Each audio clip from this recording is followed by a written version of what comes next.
जी, अस्सलामुअलैकुम। उम्मीद है आप सब लोग खैरियत से होंगे। मेरा नाम है मोहसिन शेख और आप देख रहे हैं route to riches by Mohsin Sheikh.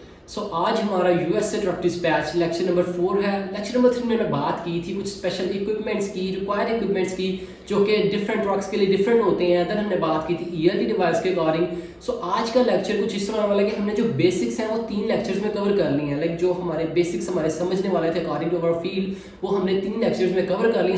अब जो हम नेक्स्ट बात करेंगे वो हम बात करेंगे अपनी लाइक रिक्वायरमेंट्स की, देन हम बात करेंगे स्ट्रेटजीज की। ठीक है, आज का टॉपिक कुछ इस तरह होने वाला है कि हम बात करेंगे कुछ उन डॉक्यूमेंट्स की जो कि रिक्वायर्ड होते हैं डिस्पैचर को एक कैरियर को रन करने के लिए। ठीक है, देन उसके पास ही अथॉरिटीज होती हैं।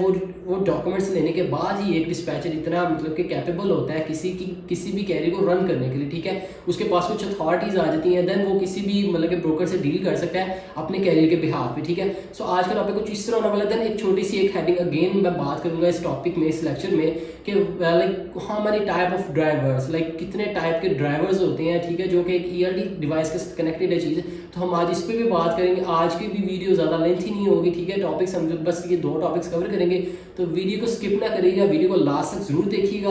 और वीडियो अगर पसंद आए तो वीडियो को लाइक जरूर कर दीजिएगा, चैनल को सब्सक्राइब कर दीजिएगा। तो बिना टाइम वेस्ट किए चलते हैं अपने वीडियो की तरफ और करते हैं अपने लेक्चर नंबर 4 को स्टार्ट।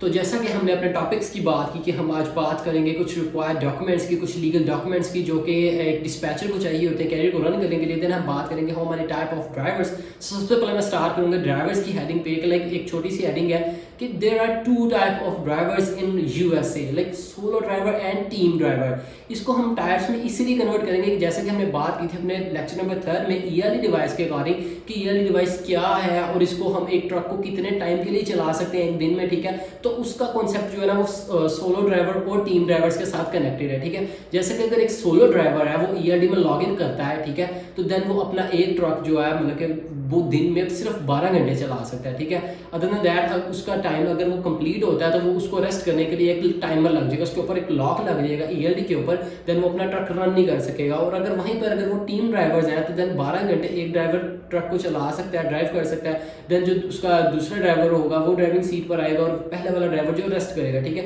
ये जस्ट बिकॉज इसीलिए रूल्स बनाए गए हैं, ईयरडी के साथ इसीलिए कनेक्टेड की गई है इस चीज़ को कि ड्राइवर्स अपने साथ ज्यादती ना करें, ड्राइवर्स उतनी ही ड्राइविंग करें जितनी कि वो कैपेबल है कर सकते हैं। ठीक है, वो ये इस चीज़ में चांसेस बहुत कम हो जाते हैं एक्सीडेंट्स के। वो अपनी सेंसेस में रहकर ट्रक को चलाते हैं। ठीक है, और उनका ध्यान कहीं इधर उधर नहीं जाता, वो रेस्ट भी पूरा कर सकते हैं और अपना जो रूट है उसको भी कंप्लीट कर सकते हैं। ठीक है, चलते हैं अपने नेक्स्ट टॉपिक की तरफ कि कौन से रिक्वायर्ड डॉक्यूमेंट्स होते हैं, लीगल डॉक्यूमेंट्स होते हैं जो कि डिस्पैचर के पास होने चाहिए अपने कैरियर को रन करने के लिए। ठीक है, there are 4 type of legal documents, ठीक है, जो कि हमें चाहिए होते हैं। अगर मैं उनके नाम की बात करूँ तो फर्स्ट ऑफ ऑल आ जाता है MC authority.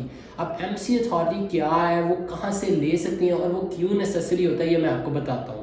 MC authority means like US, like जो यूएस का डिपार्टमेंट होता है, ट्रांसपोर्टेशन डिपार्टमेंट होता है, वहाँ से एक ट्रकर को लेना पड़ता है एक अथॉरिटी लेटर। जैसा कि अगर हम एक एग्जांपल है कि हम बात करते हैं कि अगर हम आईडी कार्ड बनवाने जाते हैं तो हम नादरा के ऑफिस जाते हैं। ठीक है, नादरा के ऑफिस में हम जाते हैं, देन हम वहाँ से आईडी कार्ड बनवाते हैं और हम अपनी कंट्री के रिकॉर्ड्स में आ जाते हैं कि यार हम पाकिस्तान में हैं, हम अपनी कंट्री में हैं। ठीक है, जस्ट अपने कंट्री के रिकॉर्ड्स में आने के लिए। देन हम कोई भी चीज़ बाय करते हैं तो हमारी कंट्री की गवर्नमेंट को पता होता है, उनके सिस्टम्स में आ जाता है कि फलां बंदे का आईडी कार्ड बना हुआ है और उसने ये चीज़ परचेज की है। ठीक है, देन अगर मैं बात करूँ यूएसए की और यूएसए की इस अथॉरिटी लेटर की, तो यूएसए का ये अथॉरिटी लेटर तब बनवाना पड़ता है जब आप एक ट्रकिंग फील्ड में आते हो, ट्रकिंग कंपनी में आते हो। अगर कोई भी बंदा अपनी एक ट्रकिंग कंपनी बनाने जाता है, ट्रकिंग को स्टार्ट करने जाता है, तो उसको फर्स्ट ऑफ ऑल एफएमसीएसी की तरफ से एक अथॉरिटी लेटर चाहिए होता है। Authority letter like looks like that, जो कि आप स्क्रीन पे देख रहे होंगे। और FMCSA means like federal motor carrier safety administration. ठीक है, ये एक एफएमसीएसी एक ट्रांसपोर्टेशन डिपार्टमेंट है यूएसए का। ठीक है, एक कैरियर फर्स्ट ऑफ ऑल अपना जो ट्रकिंग कंपनी स्टार्ट करने के लिए इस डिपार्टमेंट में जाता है, देन वहाँ से एक अथॉरिटी लेटर मिलता है। जब वो अथॉरिटी लेटर मिलता है देन उनकी गवर्नमेंट में, उनके सिस्टम्स में आ जाती है ये चीज़ कि इस बंदे की एक अपनी ट्रकिंग कंपनी बन चुकी है। ठीक है, तो ये नेसेसरी होता है, हर कैरियर के पास होना लाजमी होता है। ठीक है, एक जब वो अपनी कंपनी बनाता है तो साथ ही उसको ये अथॉरिटी लेटर मिल जाता है और ये एक डिस्पैचर के लिए बहुत ज़रूरी होता है अपने पास रखना उसकी कंपनी के बिहाफ पे काम करने के लिए। ठीक है, देन अगर मैं अपने सेकंड डॉक्यूमेंट की तरफ बात करूँ तो वो कहलाता है W9 form. W9 form looks like that. अगर मैं इसकी एब्रिविएशन इसकी बात करूँ मतलब की, तो इसकी ये कहलाता है एम्प्लॉय आइडेंटिफिकेशन नंबर।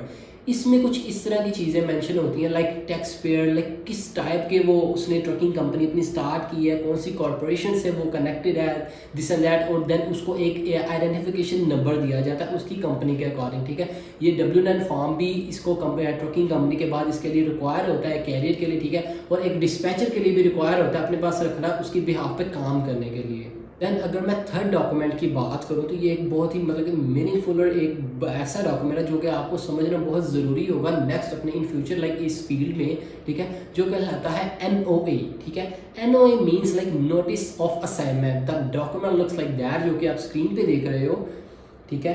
तो ये डॉक्यूमेंट कुछ इस तरह कहलाता है, लाइक ये डॉक्यूमेंट मिलता है एक कैरियर को फैक्टरिंग कंपनी की तरफ से। अब फैक्टरिंग कंपनी क्या होती है? फैक्टरिंग कंपनी होती है लाइक जो वहाँ के ड्राइवर्स होते हैं, अगर वो कोई भी लोड लेते हैं किसी भी ब्रोकर से, जैसा कि हमने बात की थी, सारा कुछ आपको मैंने बताया था फर्स्ट लेक्चर में कि एक जो कैरियर है वो ब्रोकर से लोड लेता है, देन उसको ट्रांसपोर्ट करता है from one place to another place. तो उसका जब उस मतलब कि वो पेमेंट लेनी होती है उसने, तो वो ब्रोकर से डायरेक्टली भी ले सकता है, देन वो फैक्टरिंग कंपनी भी यूज़ कर सकता है। वो डायरेक्टली जो ब्रोकर से पेमेंट लेने का उसको क्या नुकसान होता है कि जो ब्रोकर्स होते हैं वो करते हैं स्टैंडर्ड पेमेंट्स पे काम, ठीक है। अगर वो स्टैंडर्ड पेमेंट्स पे काम करे तो एक जो कैरियर है वो लोड डिलीवर करने के बाद अराउंड लाइक 18 से 20 दिन के अंदर अंदर उसको पेमेंट मिल सकती है। और वहीं अगर मैं बात करूँ फैक्टरिंग कंपनी की, ठीक है, NOA असाइनमेंट जो कि उसको फैक्टरिंग कंपनी से मिलता है, मैं उसकी बात कर रहा हूँ कि अगर वो फैक्टरिंग कंपनी यूज़ करता है तो फैक्टरिंग कंपनी क्या करती है? फैक्टरिंग कंपनी उनको जो ब्रोकर के बिहाफ पे खुद पेमेंट कर देती है कैरियर को, ठीक है। देन वो ब्रोकर से 20 या 22 दिन बाद जब भी वो मिलती है वो खुद रख लेती है। और उनको इसका बेनिफिट क्या होता है? वो क्या करते हैं, वो जो एक टोटल अमाउंट होती है, फर्ज करें अगर सपोज एक कैरियर ने एक ब्रोकर से, ठीक है, लोड डिलीवर करने के बाद 5000 रुपीज़ लेने थे, ठीक है, आई एम सॉरी लाइक $5000 लेने थे, ठीक है। तो वो क्या करेगा, वो $5000 जो है ना वो फैक्टरिंग कंपनी से लेगा और फैक्टरिंग कंपनी इसका 2 to 3% उसे चार्ज करेंगे, ठीक है। अब वो 5000 में से 2 to 3% उन्होंने माइनस कर दिया और वो उनका अपना बेनिफिट है, वो उनका अपना प्रॉफिट है फैक्टरिंग कंपनी का, ठीक है। अब वो 22 दिन बाद जब उनको मिलेंगे तो उनको तो 5000 मिलेगा, ठीक है। और कैरियर का क्या बेनिफिट उसमें होगा? कैरियर को ये होगा कि जो उसको पैसे 20 से 22 दिन बाद मिले थे वो उसको लाइक 1 से 2 दिन में मिल जाएंगे, ठीक है, फैक्टरिंग की वजह से। तो फैक्टरिंग इस तरह चार्ज करती है कैरियर से, और ये उसका एक लाइक असाइनमेंट लेटर होता है जो कि एक कैरियर को दिया जाता है कि जब भी फैक्टरिंग कंपनी उसकी बन जाती है, जब उसकी कंपनी के साथ कनेक्टेड हो जाती है, ठीक है। तो ये थर्ड डॉक्यूमेंट है, ये भी हमारे लिए रिक्वायर होता है एक डिस्पैचर के लिए अपने पास रखना अपने कैरियर के बिहाफ पे काम करने के लिए। देन जब हम लोड्स लगवाएंगे, हम ब्रोकर से डायरेक्टली डील करेंगे, वो हमसे पूछेंगे कि यार आपका जो कैरियर है वो फैक्टरिंग यूज़ करता है, देन हम उसको डॉक्यूमेंट्स देंगे, हम उनको बताएंगे कि जी हाँ हमारा जो कैरियर है वो फलां कंपनी के साथ कनेक्टेड है, हम फलां फैक्टरिंग यूज़ करते हैं, ठीक है। तो वो रिक्वायर हो जाएगा हमारे लिए एक डिस्पैचर के लिए अपने पास रखना। अगर इसकी मैं दूसरे ऑप्शन की बात करूँ तो बहुत से ऐसे कैरियर्स भी हैं जो कि फैक्टरिंग कंपनी के बगैर भी काम कर रहे हैं।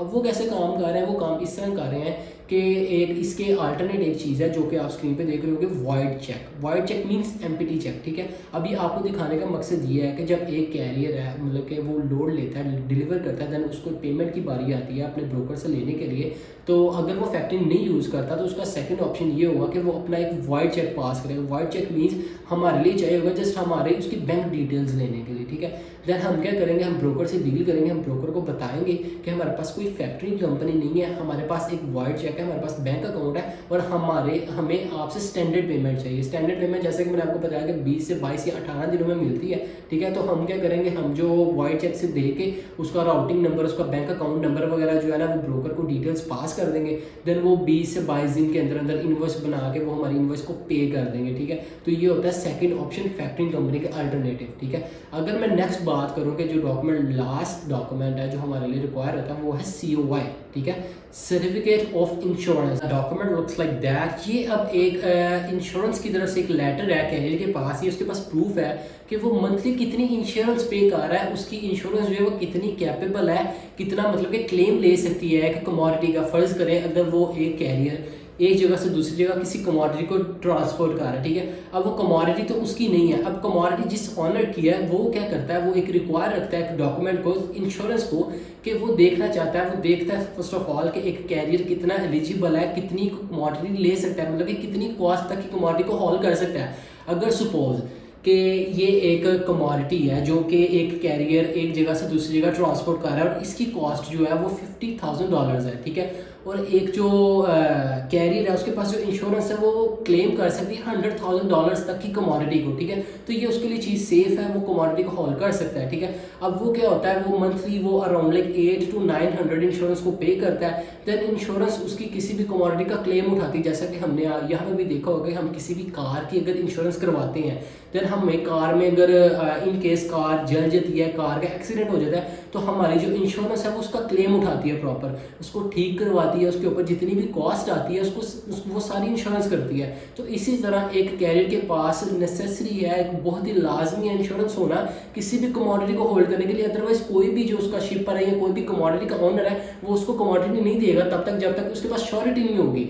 अब कोई भी जो ऑनर होता है उसको नहीं आइडिया होता कि मेरी कमोडिटी कौन लेके जा रहा है, ठीक है। तो वो इस चीज़ पे श्योर होता है कि अगर इन केस मेरी कमोडिटी कुछ भी होता है, कोई डैमेज होती है, तो वो उनकी जो इंश्योरेंस है वो क्लेम लेगी, ठीक है। मेरी जो भरपाई है वो इंश्योरेंस करेगी। तो वो इस वजह से श्योर हो जाता है, वो रिलैक्स हो जाता है और वो कमोडिटी अपनी ईजिली ब्रोकर्स के हैंड ओवर करता है। वो ब्रोकर्स डील करवाते हैं कैरियर के साथ और वो एक जगह से दूसरी जगह उसको ट्रांसपोर्ट करवाते हैं। तो ये भी एक बहुत ही रिक्वायर्ड, एक बहुत ही लाजमी चीज़ है एक डिस्पैचर के लिए अपने पास होना है, किसी भी ब्रोकर से डील कर दे, क्योंकि ब्रोकर फर्स्ट ऑफ ऑल इसी की बात करते हैं। वो पूछते हैं कि हाँ भाई आपके पास जो इंश्योरेंस है वो कितनी कैपेबल है, ठीक है, तो वो आपका किस अमाउंट तक की कमोडिटी को होल्ड कर सकते हो, ठीक है। तो ये एक डॉक्यूमेंट होता है जो कि एक डिस्पैचर को चाहिए होता है अपने कैरियर की तरफ से उसके बिहाफ पे उसकी कंपनी के लिए काम करने के लिए। तो ये थे आज के टॉपिक्स, ये थे रिक्वायर्ड डॉक्यूमेंट्स जो कि एक डिस्पैचर को चाहिए होते हैं कैरियर की तरफ से।